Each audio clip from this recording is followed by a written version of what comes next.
क्योंकि चलना माँ बाप सिखा देते हैं। दोस्तों, जीवन में धोखा खाना भी बहुत जरूरी है, क्योंकि चलना माँ बाप सिखा देते हैं, लेकिन संभलना खुद ही सीखना पड़ता है। जिंदगी बहुत छोटी है, इसलिए किसी इंसान का पीछा करने से कई गुना बेहतर है अपने सपनों को पूरा करना। जिंदगी हंसते रहो, इसलिए नहीं कि आपके पास हंसने का कारण है, इसलिए क्योंकि दुनिया को रत्ती भर फर्क नहीं पड़ता आपके आंसुओं से।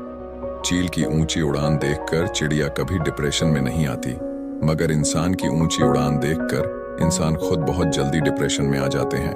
अक्सर हम जीवन में सोचते हैं कि हमने जीवन में ऐसा कोई पाप नहीं किया, फिर भी हमारे जीवन में इतना कष्ट क्यों आया। यह कष्ट और कहीं से नहीं, बल्कि लोगों की बुराई करने के कारण उनके पाप कर्मों से आया होता है, जो बुराई करते ही हमारे पास आ जाता है। बहुत समय पहले की बात है, एक गांव में एक गरीब पंडित अपनी पत्नी के साथ रहता था। एक दिन की बात है, पंडित कुछ काम के लिए शहर गया था, तो वह अब अपने गांव जा रहा था। तब उसने देखा कि रास्ते में एक चिड़िया एक रोटी को पकड़कर एक खेत में खाने की तैयारी कर रही थी। तभी पंडित ने चिड़िया की चोंच से वह रोटी छीन ली। मुंह का आहार छिन जाने पर चिड़िया ने निराश होकर आकाश की तरफ देखते हुए कहा, दूसरे को दुख देना अच्छी बात नहीं है। उस दिन चिड़िया बहुत निराश हो गई। बाद में चिड़िया जब रोटी के बारे में सोचती तो पंडित को श्राप देते हुए कहती है, जिस तरह तुमने मुझे निराश किया, तुम भी उसी तरह एक दिन निराश होगा। रोटी के बारे में सोचते सोचते चिड़िया ने कुछ दिनों तक कुछ नहीं खाया और भूख के वह मर गई। जबकि पंडित वह रोटी को अपने घर ले गया और खुशी के साथ रोटी को खा लिया। कुछ दिनों के बाद पंडित के घर एक पुत्र का जन्म हुआ। लड़का देखने में इतना सुंदर था कि जो भी उसे देखता अपने हाथ में उठा लेता था। माँ बाप उसे देखकर भूख प्यास भूल जाते। धीरे धीरे लड़का बड़ा हो गया। रूप गुण से भरपूर लड़के को देखकर माँ बाप की खुशी का कोई ठिकाना नहीं था। लड़का इतना प्यारा था कि माँ बाप उसके बिना एक पल भी नहीं रह पाते थे। लड़का जब युवक बन गया, तभी विधाता की विडंबना के चलते निष्ठुर काल ने पंडित और उसकी पत्नी की खुशी छीन ली। जिस दिन लड़का मृत्यु को प्राप्त हुआ, उसके बाद माँ बाप के आंसू रुकने का नाम नहीं ले रहे थे। दोनों ने खाना पीना छोड़ दिया और दिन रात दोनों छाती पीटते हुए कहते, पत्थर दिल यम ने हमें जीते जी जला दिया। अगर सुबह शाम उसे कूटा जाए तो उसे कैसा लगेगा। यह कहकर पंडित रोज चिढ़ पटकते हुए कहने लगा कि यम का कलेजा कूट रहा है। पंडित को इस तरह रोते देख एक दिन यम ने पंडित के सपने में कहा, तुम जो सिर पटकर रो रहे हो, बेटे के लिए रो रहे हो। उस बेटे को देख पाओगे तो तुम्हें मेरी बात माननी होगी। कल तुम भीतर से दरवाजा बंद करके अपने पूजा घर में सोना और 2 दिन तक किसी को भी वहां जाकर तुम्हें जगाने देना नहीं है। अगले दिन ब्राह्मण ने सपने के बारे में विस्तार से अपनी पत्नी को बताया और यम के कहे अनुसार पूजा घर के पास जाकर सो गया। जब पंडित को गहरी नींद आई, तब एक यमदूत वहां आया और पंडित का शरीर वहीं छोड़कर उसकी आत्मा को अपने साथ यमपुरी लेकर चला गया। यमपुरी में पंडित ने न जाने कितने सारे नजारे देखे। कहीं पापी को यमदूत कूट कूट कर दर्द दे रहे थे, तो कहीं भयंकर पापी को उन्हें घसीट कर नरक कुंड में डाल रहे थे। झुंड बनाकर यमदूत घूम रहे थे, शोर मचा रहे थे। इस तरह जगह जगह अजीब अजीब मंजर देखकर पंडित के होशों उड़ गए और डर के मारे वह कांपने लगा। यमदूत उसे यमराज के पास लेकर आया। डर के मारे थर थर कांप रहे पंडित को देखकर यमराज ने उससे कहा, पुजारी, डरो मत, तुम्हें यहाँ कुछ नहीं होगो। जरा तुम उन नौजवानों की तरफ देखो, क्या उनमें से कोई तुम्हारा बेटा भी है। पंडित ने उन नौजवानों तरफ देखा तो अपने बेटे को मौजूद पाया। बेटे को देखकर पंडित ने खुश होकर यमराज से कहा, जी महाराज, वह मेरा बेटा है। पंडित का जवाब सुनकर यमराज ने कहा, उसे यहाँ बुलाओ, अगर ना आए तो वहां जाकर बुला लाओ। पंडित ने अपने बेटे को पुकारा, मगर वह नहीं आया। तब उसके पास जाकर बोला, मेरे बच्चे, मैं आया हूं, तुम मेरे साथ चलो।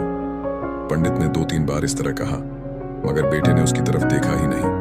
तब उसका हाथ पकड़कर पंडित ने कहा, मेरे बच्चे, इधर देखो तो मैं हूं तुम्हारा पिता।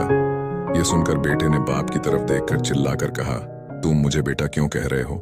मैं तुम्हारा बेटा नहीं हूं। कभी तुमने चिड़िया को तकलीफ पहुंचाकर उसके मुंह का खाना छीन लिया था। उसी का बदला लेने के लिए मैं तुम्हारा बेटा बनकर तुम्हारे घर पर जन्म लिया था। अब याद आया ना, जिस तरह मेरे मन को तुमने तकलीफ पहुंचाई थी, उसी तरह मैं तेरे मन को तकलीफ पहुंचाकर चला आया।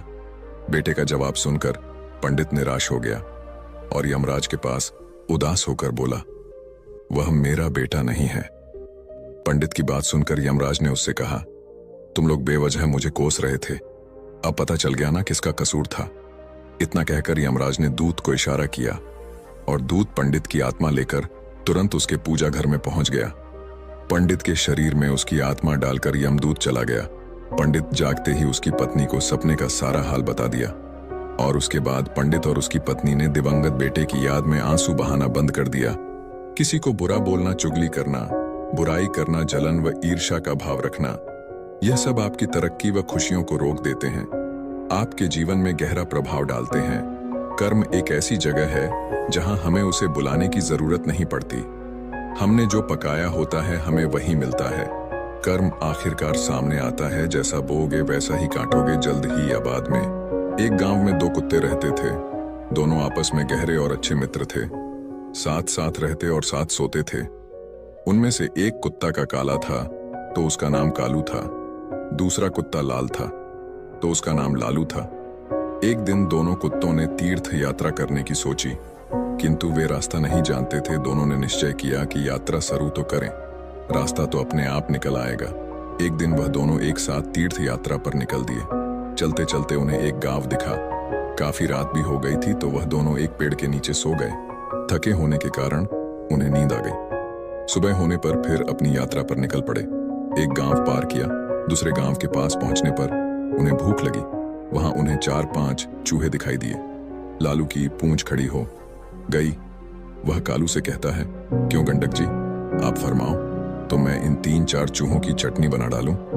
कालू ने गर्दन हिलाकर कहा, नहीं भाई लालू जी, हम तीर्थ यात्रा पर निकले हैं और तीर्थ यात्रा में किसी की हत्या करना पाप होता है, तो आप कोई दूसरा उपाय खोजो जिसमें कोई जीव की हत्या ना हो तथा हमें कुछ ऐसा ना खाना पड़े जिससे हमारी तीर्थ यात्रा भंग हो। दोनों कुत्ते एक सपाटे पर रुक गए। वहां पर एक मंदिर था। कुछ देर आराम करने के पश्चात दोनों ने फैसला किया कि अलग अलग दिशा की ओर चलना चाहिए। जिसको जो मिलेगा खा लेंगे। एक साथ चलते तो दोनों में से किसी का भी पेट नहीं भरेगा। कालू और कालू दोनों अलग अलग दिशा में निकल गए। जाने से पहले उन्होंने तय कर लिया कि वे वापस आकर इसी जगह पर मिलेंगे। लालू कुत्ता चलते चलते एक गांव में पहुंचा। वहां एक दयालु पंडित रहता था। वह पूजा पाठ करके भोजन करने ही जा रहा था। उसकी पत्नी ने उसके लिए भोजन थाल तैयार कर रखा था।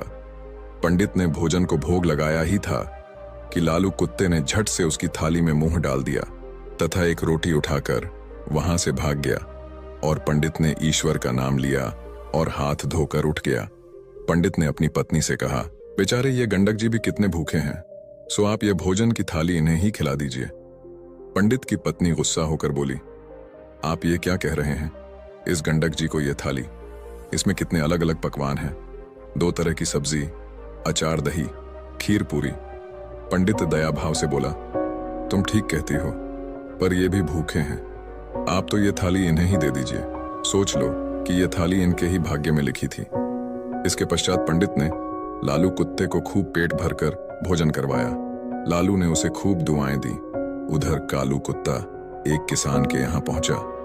किसान अपने खेत में चक्कर लगा रहा था और जंगली जानवरों को खेत से बाहर निकाल रहा था। किसान की पत्नी खाने की थाल रख कर गई थी। थाल में भिंडी की सब्जी थी और बाजरे की रोटियां थीं।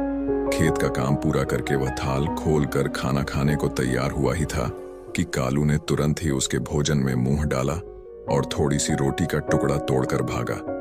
किसान एकदम से गुस्से में आ गया और खड़ा उठा। उसकी आंखें अंगारों की तरह लाल हो गई।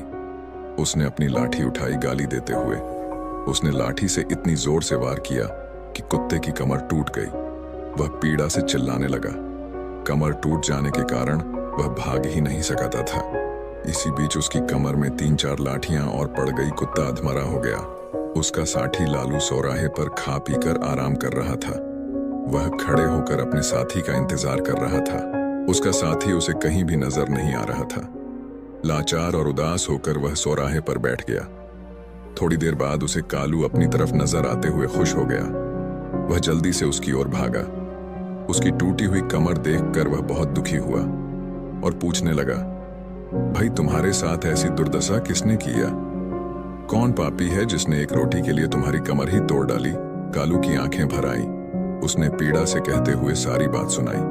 कालू की बात सुनकर वह क्रोध तथा दुख में डूबकर बोला, मैं उससे अपना बदला जरूर लूंगा। उस किसान को बताऊंगा कि खुद की कमर किस प्रकार टूटती है तो कैसा लगता है। लालू भी बोला, मुझे भी उस पंडित का कर्ज चुकाना है। उसने मुझ पर कितनी कृपा की है। मैं रोम रोम से उसे आशीष देता हूँ। इसी प्रकार बातचीत करते हुए दोनों कुत्तों ने अंत में यह निश्चय किया कि उन्हें प्राण त्याग देना चाहिए तथा प्राण त्यागने के बाद उनके घरों में जन्म लेना चाहिए। इत्तेफाक से ना तो किसान के घर कोई पुत्र था और ना ही पंडित के।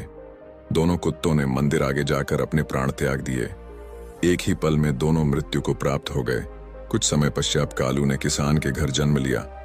किसान बहुत खुश था, किंतु उसकी खुशी अगले ही दिन विलुप्त हो गई। घर में इस पुत्र के जन्म होते ही उसकी पत्नी अस्वस्थ रहने लगी। उसका बैल मर गया। पहले जन्मदिन पर किसान के हरे भरे खेत को जानवर ने तहस नहस कर दिया और दूसरी तरफ पंडित के घर भी पुत्र का जन्म हुआ। पंडित और उसकी पत्नी बहुत खुश थे। कुछ समय बाद पुत्र के बड़े होते ही राज दरबार में पंडित का पद ऊंचा हो गया। पंडित ने राजा को एक युद्ध में जीत की बात बताई। एक दो दिन बाद राजा युद्ध जीत गया। इससे खुश होकर राजा ने पंडित को राजपंडित नियुक्त कर दिया। उसे अपार धन तथा एक महल भेंट किया। जैसे जैसे पंडित का बेटा बड़ा होता गया वैसे वैसे वह भी पिता के समान तेजस्वी निकलता गया। उसने छोटी उम्र में सारे शास्त्रों का अध्ययन कर लिया। वह बड़े बड़े विद्वानों और पंडितों को शास्त्रार्थ में हरा देता था। से पंडित के जीवन में 4 चांद लग गए थे। उधर दूसरी तरफ किसान का बेटा नकरा निकला। वह बात बात पर अपने बाप को गालियां देता था, उसे डांटता था। वह जुआ खेलकर बचे कुचे धन को उड़ाने लगा। वह किसान बहुत ही दुखी हो गया था। उसे कुछ समझ नहीं आ रहा था। आखिर अंत में उसने सोचा कि इसको सुधारने का कोई उपाय करना चाहिए। इस तरह विचार करते हुए वह एक बुद्धिमान व्यक्ति के पास पहुंचा। उसने उसके सामने अपनी समस्या बताई। बुद्धिमान आदमी बोला, किसान को बोला, तुम इसकी शादी कर दो। शादी की नकेल अच्छों को सीधा कर देती है। किसान ने तुरंत घर जाकर अपनी पत्नी को बात बात आई। अपनी बेटे की शादी करने की सोची। वह लड़की की तलाश करने लगा। दूसरी तरफ पंडित का विचार भी अपने बेटे की शादी करने का हुआ। उसने भी अपने बेटे के लिए लड़की की तलाश की। कुछ दिनों बाद पंडित के बेटे का एक कन्या से उसका विवाह हो गया। उसके बेटे की पत्नी भी सुशिक्षित थी। उसके आते ही घर को स्वर्ग बना दिया। उसके बाद किसान ने भी अपने पुत्र का विवाह करा लिया। शादी बड़े अच्छे से हो गई। शादी के अगले दिन ही उसका बेटा अचानक चल बसा। उसकी पत्नी रोने लगी। वह किसान बेहोश हो गया। होश में आते ही वह दीवार से सिर मार मार कर रोने लगा और चिल्लाने लगा, हाय मेरा बेटा, मेरी कमर तोड़कर चला गया। पंडित का बेटा उसी गांव में कथा कह रहा था, इस संसार में जो जैसा कर्म करता है उसे वैसा ही फल प्राप्त होता है। किसी भी व्यक्ति को 2 रंगों में कर्म फल मिलता है। कर्म आखिरकार सामने आता है, जैसा बोगे वैसा ही काटोगे। जल्द ही या बाद में ब्रह्मांड आपको वो परोस देगा जिसके आप हकदार हैं। कर्म ही व्यक्ति की पहचान का मुख्य आधार होता है। आपके कर्म आपके चरित्र को परिलक्षित करते हैं। जीवन में सफलता प्राप्त करने के लिए हमें हमेशा सकारात्मक कर्म करने चाहिए, क्योंकि कर्म ही हमारे भविष्य को निर्धारित करते हैं। दोस्तों, आपने आज के इस वीडियो से क्या सीखा वह मुझे आप कमेंट में बता सकते हैं। इसी के साथ में उम्मीद है कि आपको आज की वीडियो पसंद आई होगी। तो इस वीडियो को उस इंसान को शेयर करें जिससे यह कहानी सुनने की जरूरत है, और उसी के ठीक बाद चैनल को सब्सक्राइब करें।